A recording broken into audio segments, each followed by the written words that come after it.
Almost 125,000 euros per year. That's the salary of a member of the European Parliament. And yes, that's the same for all 720 of them working in Brussels.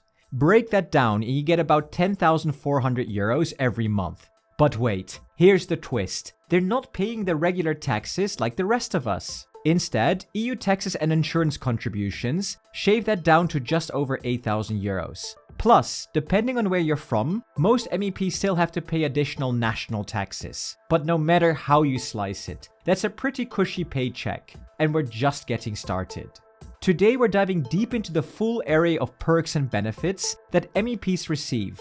And trust me, what we found is far from reassuring. We uncovered a maze of transparency issues that raise serious concerns. Trust is the bedrock of any functioning democracy, and as we explore these benefits, it became clear that this trust is being seriously undermined.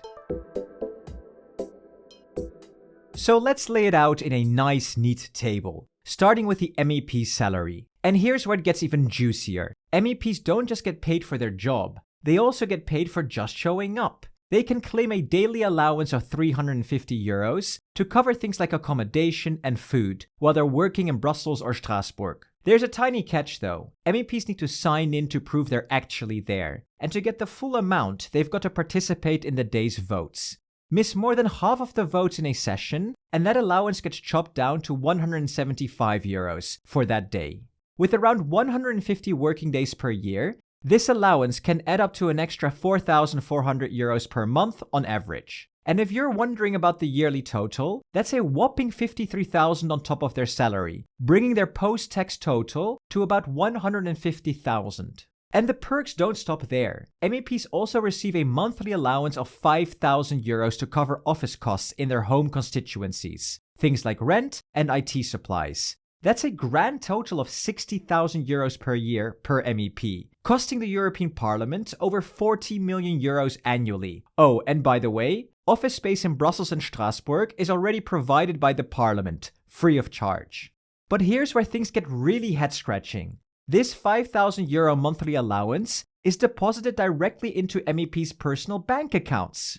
From there, they can use it for office space and supplies, and any leftover money can be returned to the Parliament at the end of their term. But it's completely up to them. And it gets even more absurd. According to the official EU Parliament website, MEPs can publish their expenses online in a transparent and accessible manner. Yes, you read that right. Can, not must. This means it's entirely optional for the MEPs to submit receipts or explain how they're spending this money. So over 40 million euros per year in taxpayer money is handed out with no mandatory checks or balances. It's like giving someone a no-strings-attached credit card and just hoping for the best. Ridiculous, right?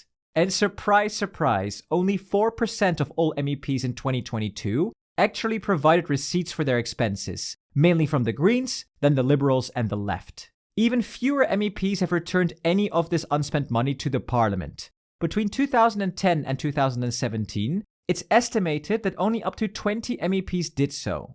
There have also been plenty of real-world abuses. For instance, in 2017, it was revealed that in Germany alone, 8 MEPs owned the very buildings where their official offices were located. Manfred Weber, a key figure from the European People's Party, set up his office in his personal home in rural Bavaria, far from where most of his constituents live. So picture this, you get 5,000 euros from the EU and you pay it straight back into your own pocket as rent. And the list goes on. Another 38 MEPs confirmed they sublet their EU-funded offices to local or national party branches. And many more MEPs didn't have any offices at all, yet they still kept the money. Talk about creative accounting with EU money. And yes, I know these examples are from a few years ago, but the fundamental issue remains unchanged. So let's be honest, we can pretty much add the allowances to the total salary tally, since MEPs can easily spend the money however they'd like. When it comes to travel, MEPs face stricter rules, or at least, that's how it seems like at first glance. Instead of receiving a flat fee, MEPs are reimbursed for their travel expenses to and from the European Parliament. This includes business class air travel, first class rail tickets, and even car journeys. Sounds straightforward, right? But of course, there's controversy here too. Let's break it down with real-life examples from the European Parliament. When an MEP hands in their return train ticket, say from Paris to Brussels, they don't just get reimbursed for the ticket. They also receive a fee based on the distance traveled and time taken, bringing the total to a tidy sum of €610. This may seem a bit generous, but at least it's backed by a receipt, ensuring some level of transparency. However, things get murkier when considering flat-rate train tickets. Many MEPs have flat-rate first-class tickets for Belgium and their home country, Germany, for example. This means they can use most trains without having to book or pay for individual tickets. In these cases, an MEP can claim the journey expense without needing a receipt, since their flat-rate ticket covers the travel. They still receive the distance and time-based reimbursement, which could net them a significant amount. Here's where the system can potentially be abused though. What's stopping an MEP from pocketing the money without actually taking the train? And if you thought that was bad, wait until you hear about the driving reimbursements. If an MEP decides to drive from Berlin to Brussels, they can claim a whopping €1,400 for the trip. And since the journey is under 800 kilometers, no receipt is required. That's right, no proof needed. Just imagine the potential for abuse with this setup. So, while the rules might look stricter on paper, the reality is a different story. One that allows for creative interpretation and, unfortunately, potential misuse. While there are checks and audits in place to prevent widespread abuse, the system still leaves room for improvement. And the perks don't stop with office and travel expenses. MEPs also get a monthly budget allocation of almost €30,000 to pay for their assistants' salaries, benefits, and other associated costs. Most MEPs can hire 3 to 4 assistants who help with administrative and policy work. Lawmakers have the freedom to choose their own staffers, but they are prohibited from hiring close family members. This budget is directly paid to the assistants. However, even here, there is no lack of scandals. High-profile politicians, like French far-right leader Marine Le Pen, have been accused of misusing this budget, reportedly using European taxpayer money to pay her bodyguard and a cabinet director who worked at her party's headquarters in Paris, not in the European Parliament, as required by the rules. Similarly, former UKIP leader Nigel Farage was found to have spent his parliamentary allowance on an assistant who was working on unrelated matters. But this is just the tip of the iceberg. From the start of 2019 until the end of 2022, the European Parliament recovered over €2 million from 108 MEPs who were found to have misused assistant allowances. While not every misuse is a criminal offense, since prosecution typically requires proof that the MEP knowingly committed wrongdoing, some cases likely cross that line. This suggests that EU lawmakers can often sidestep legal and public scrutiny simply by repaying the misused funds, a luxury that don't quite reflect the consequences most people would face in the real world. After leaving office, MEPs receive a golden parachute allowance, equivalent to their monthly salary of almost €10,000 for a period based on their years of service. 1 month of payment for each year served, with a minimum of 6 months and a maximum of 24 months. For example, an MEP who served 10 years could receive up to €98,000 over 10 months. This ensures financial support during their transition out of the European Parliament.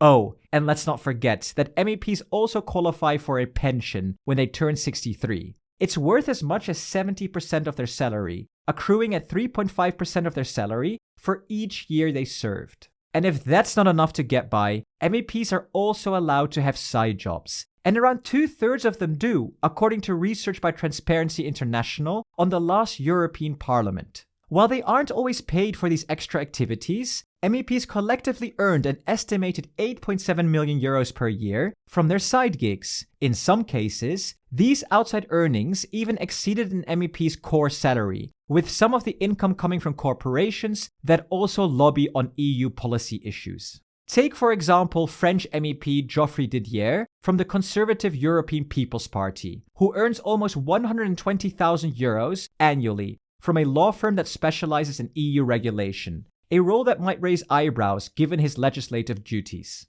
Similarly, Socialist and Democrat MEP Marek Belka, a former Polish prime minister, pulls in over €20,000 a year from speaking engagements, with board memberships boosting his total extra income to €105,000, including ties to companies that lobby in the EU. Wow, there's so much content here for future videos, and if you're interested about hearing more about these glaring conflicts of interest, let us know in the comments and we'll dive deeper with more videos on this topic. And yes, it doesn't stop here. There's also the MEPs Visitor Group Allowance, where MEPs can claim a whopping €10,000 per month to cover the costs of organizing visits for constituents to the European Parliament.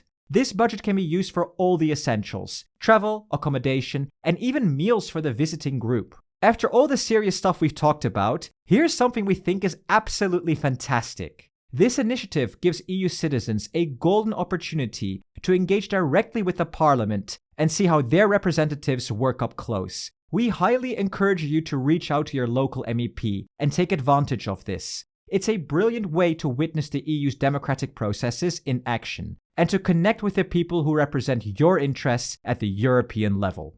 So, here's the breakdown of the benefits an MEP in the European Parliament enjoys today. First off, MEPs receive a net salary of around €97,000 per year, with an additional €53,000 just for showing up to work. Granted, they will have to pay for their hotels when in Brussels or Strasbourg. Altogether, an MEP's net take-home can reach approximately €150,000 per year. Then let's add another €10,000 or so for the additional travel perks, bringing the total to around €160,000. But that's not all. MEPs also benefit from a substantial golden parachute upon leaving office and a solid pension plan. Then, for those who lack any integrity, the net total could potentially increase to around €220,000, thanks to the general expenditure allowance, which isn't strictly monitored. And let's not forget the side jobs, which can push this figure even higher. All in all, this is a good chunk of the total Parliament budget, which sits at an annual figure of €2.2 billion. At EU Made Simple, we take serious issue with the glaring lack of transparency in this system. Democracy thrives on trust, and without it, the entire structure begins to crumble. We have no problem with MEPs earning high salaries. In fact, we believe it's crucial that they do. Adequate compensation helps safeguard against external pressures and corruption. By all means, their salaries could be even higher if it ensures their independence. However, the real issue lies in the lack of transparency surrounding travel expenses and, most notably, the general expenditure allowance. It's simply outrageous that this allowance doesn't require receipts to justify the spending. As for side jobs, it's high time these were banned. Our representatives should be fully focused on serving the people who elected them, not juggling additional salaries from third parties with potentially conflicting interests. We believe the EU is vital for ensuring that Europe has a strong voice on the global stage. But it all begins with trust, and a system like this does little to foster that trust. It's time for reform. But what do you think? Are you satisfied with the current system, or do you agree that it needs serious rework? Let us know in the comments, and please like the video and subscribe to the channel if you like our content. And if you want to support us further, please consider signing up to Patreon. Until next time.